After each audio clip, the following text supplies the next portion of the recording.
Set in the hills behind central Hong Kong is the city's only explosive disposal depot.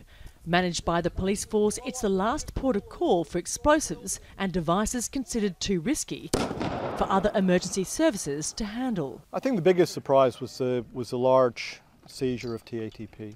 I think that at that time was unexpected to the police, just to see a homemade explosive of that nature appearing in Hong Kong in that quantity.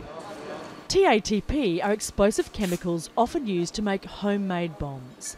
Since the anti-government protests began 6 months ago, the Bomb Disposal Bureau says it's dealt with an increasing number of explosives and raw chemicals used to manufacture makeshift weapons. Police say 10,000 petrol bombs seized from the Polytechnic University were detonated at the depot this week. I don't think anybody would ever expect to be dealing with 10,000 petrol bombs. But yes, certainly, I don't think I ever expect to be dealing with petrol bombs in Hong Kong.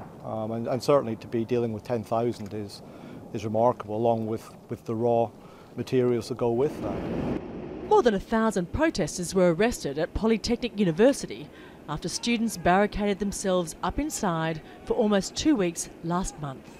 Since the siege ended at the Polytechnic University, this depot has become the key collection point for the explosives found at the campus. But the teams here don't just detonate, they're called up to clear the sites where the explosives have been made.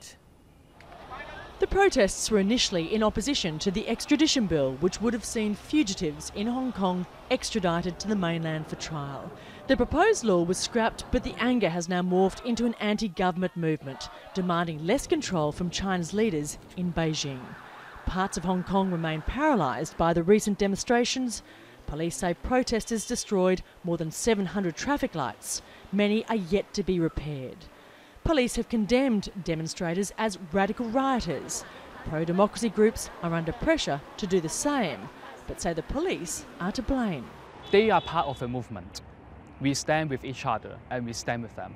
Whatever the escalation of their actions, we see it was always provoked and triggered by the police use of unnecessary and excessive force.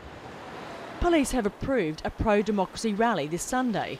It's planned to mark the 6-month anniversary of demands for change and is expected to attract a large crowd.